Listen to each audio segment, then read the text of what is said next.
Now, obviously, I know some of you skipped the first two, trying to find some important stuff. Every single word is important, right? There's nothing I say with no purpose. It's all built to design you into being the trader you want to be, right? How do I know? Is because I am that. Right? So nothing I say is out of place or extra. Just a side note, I've designed every single piece of information I put out on the internet to be digestible and consumable and effective enough to carve my family members into successful traders.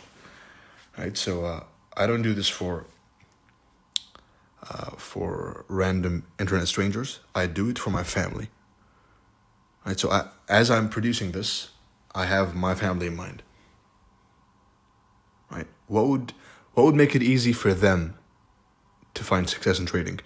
And that is probably partially why I have a higher rate of success when it comes to number of students and the level they reach when compared to any other of these goofball mentors on social media. So bear that in mind and appreciate that, right? Because most people you follow online, they use this as their main source of income. I don't need this. I have a job. I make a lot more trading than I do with these mentorships. Right? It's pocket change, contrary to popular belief. So appreciate the fact that I don't need to do this, and I'm doing this. I can be I can be in private. I could never have joined social media. You would never have known I exist. And I guarantee you, the ICT and trading community would be in a worse place, in a much worse place. Right? But of course, I could never sleep with the guilt of knowing what I know and watching everyone literally burn to the ground, shooting themselves in the foot, which is why I'm here. Right? Appreciate that, understand that, and I hope that helps you look at my content through a different lens. And now we have that little mini rant aside. Market profiles. Traditionally, market structure has a very basic, unimpressive definition, which is higher highs and higher lows. High, low, higher high, higher low, higher high, higher low, higher high, higher low. You can trade this because as we've established, you can trade anything and make money. But this is not an accurate depiction of what happens. This is false. What really happens is this. The correct way of looking at market structure is, in a bearish market, price will reject highs and break through lows. And then range. Anyone who's trying to catch this, catch continuation gets chopped up, gets suckered in at the high, and then crashes again. Right? Rejecting highs, breaking lows. SMT on one pair is a turtle soup on the other pair, on number 3. Right? So rejecting highs, breaking lows, rejecting highs, breaking lows, and so on. It's a bearish market. Turtle soup, turtle soup, turtle soup. Rejecting lows and breaking highs, breaking the highs that broke the lows. Right? So range, trend, rejecting the lows, breaking the highs. If you break the high, you're going to reject the low. Write these down. Right? If we break the high, then expect a range and then rejecting a low and the continuation. Right? It's very simple. I can't make it, I've thought of many ways to make it simpler than this, but I can't. Right? This is as simple as it gets. So if you don't get this, then that's not a good sign, right? So watch it again. If we reject the lows and break the highs in one range, then the next range that we break is going to reject the low and break the high, and so on. Market profiles. Everyone says structure, but I like profile better. So when you open any chart, right? Any chart, when you're done watching, to probe the chart you're looking at, ask yourself, are we trending? Are we ranging? Because the market is always in two states. The market makers have to keep the market flowing in two states at all time. In a range, and then a trend, and then a range, and then a trend, and then a range, and then a trend, SMT, and then a trend. Everything lies in this. This right here is a power 3, Bible of the Open, for example. Same over here. Right? That's a continuation. This is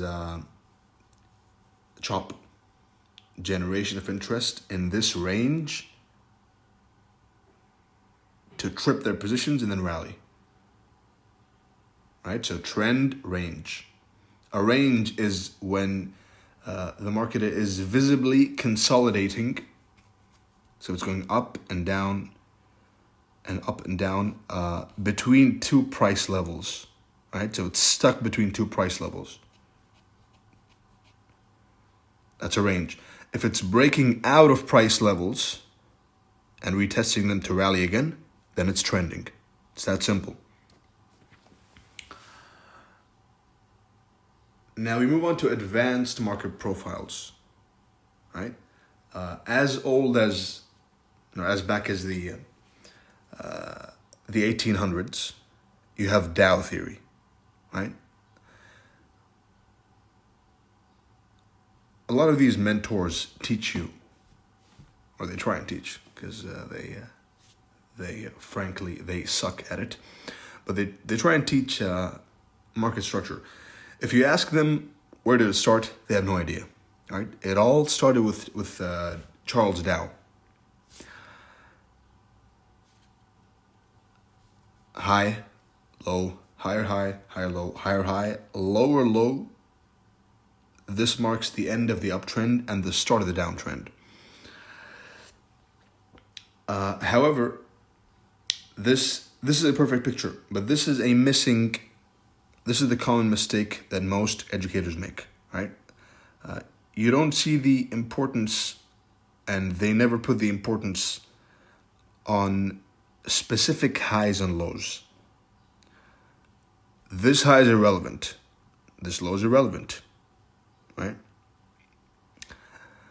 The only highs and lows I care about is not this. So this Dow theory, so the founder of this theory of market structure has missing information, and what we've done is we've improved, by we I mean me of course, is we've improved upon their shortcomings, right? So we focus on specific highs and lows, and that's it. Important highs and lows are the high that broke the low in a bullish market. So when bullish, we wait for the high that broke a low to be broken through, and that unlocks the bullishness. The confirmation, of course, is one close above. Preferably displacement above the high with multiple candles, with a rush, with a shower, with a fountain of green candles, followed by a period of consolidation, and then a smack back into this high, which produces a second impulse leg. That's the OTE, right? This is the breaker, of course, but don't look at the pattern. Look at the logic. The logic is that highs and lows are used by smart money to move the market. So when you see smart money, and this is how they signal to each other through turtle soup and SMT, they use these two things to tell each other what they're going to do next. Right? So you can either go on the ride with them. Right? So take the signal, which they use for each other, which I'm giving to you. Use that and ride with them.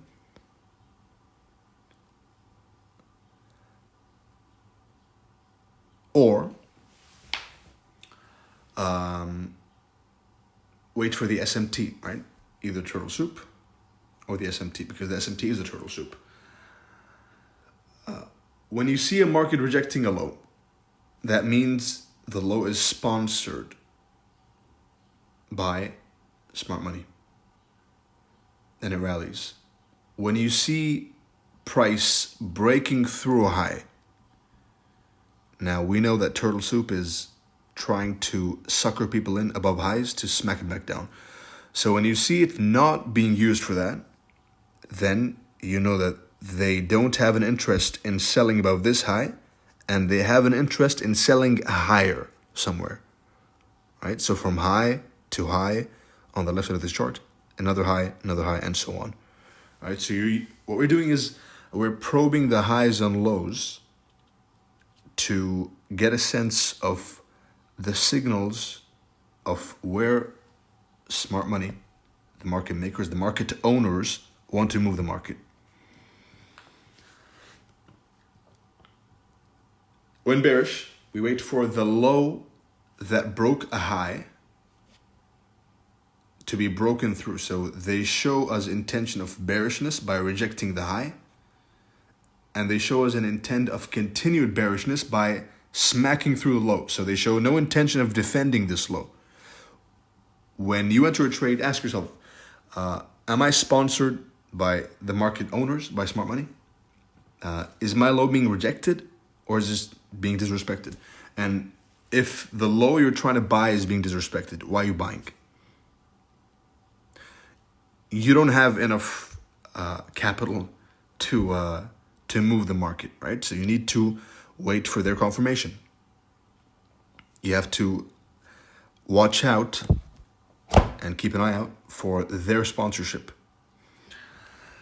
The confirmation is on close below the low, preferably displacement, which means a strong wave closing below the low that broke the high, high, low, low that took us to the high, and then it's broken through, right? Followed by period consolidation. So we smack through it, we consolidate a bit, and then we retrace back into the low for a second leg, so OTE. And more on that in the next chapter.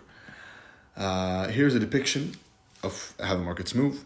So you have this here, rejecting the low, breaking the high. Therefore, if we break the high, we will reject the low, and so on. The specific high that broke the low was never displaced, and I know this is a depiction, this is an illustration, but if you go into your charts, which you should when you're finished watching, then you'll see this exact same thing happening again and again and again, right? The lows that broke the highs, unless they are displaced through, the market is bullish. So all along this way, nothing happened. We've never broken through an important low. As soon as we break through the important low, from that moment in time onwards, the market is bearish, and we can expect a continued dump lower, and vice versa. Bearish market, turtle soup, smack back down. We never flip bullish unless we displace and close above the high that broke a low. Right? Sometimes they're used for turtle soup, by the way. That's a discussion for later. But the point here is that important highs and lows, always pay attention when probing the market. What are they doing? Here's some eye training. What do you see? Look at the highs and lows, right? So the high, you could argue they've been broken, obviously. That's a random high. Pick the highs that broke the lows, or the lows that broke the highs.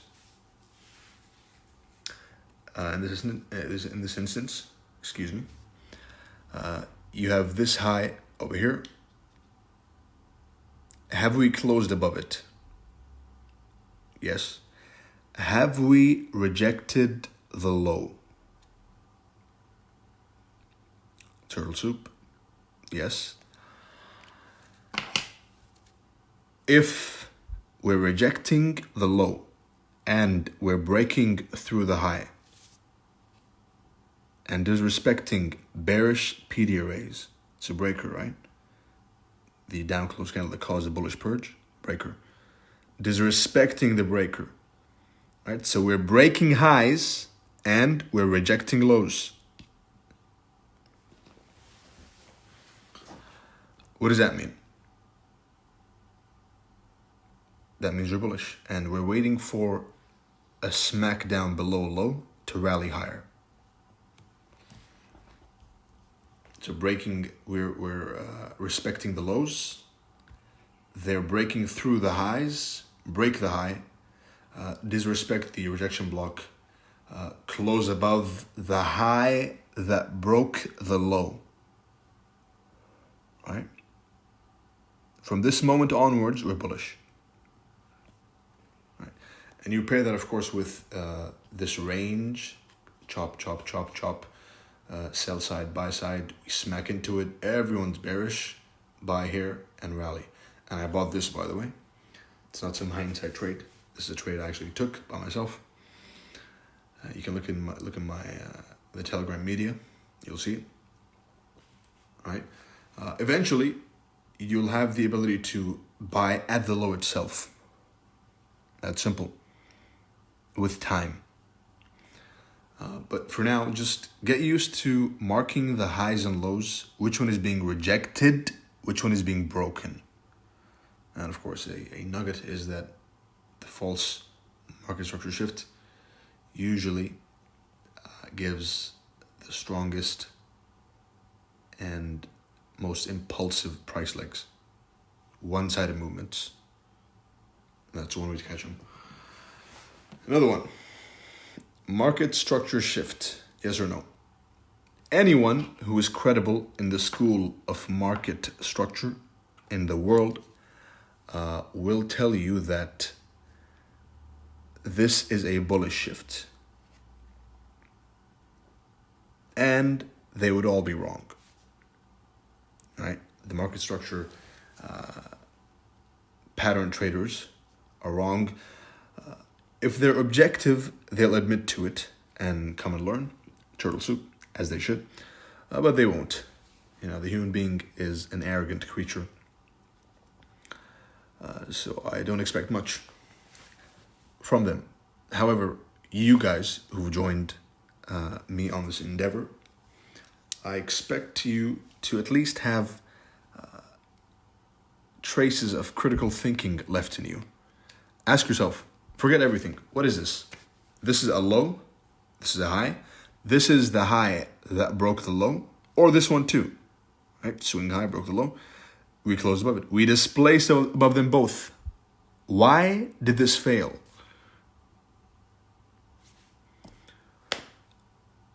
Market structure doesn't always work. It's the harsh reality that you have to come to terms with. And from then onwards, you may progress. Market structure it's a good method. It's a good technique. We've established that a goddamn coin works, right? So it's a decent method, especially when paired with the important highs and lows. But why did this not work? The answer is in the upcoming episode. I hope you found this insightful. I wish you good luck, good trading, and see you in the next one.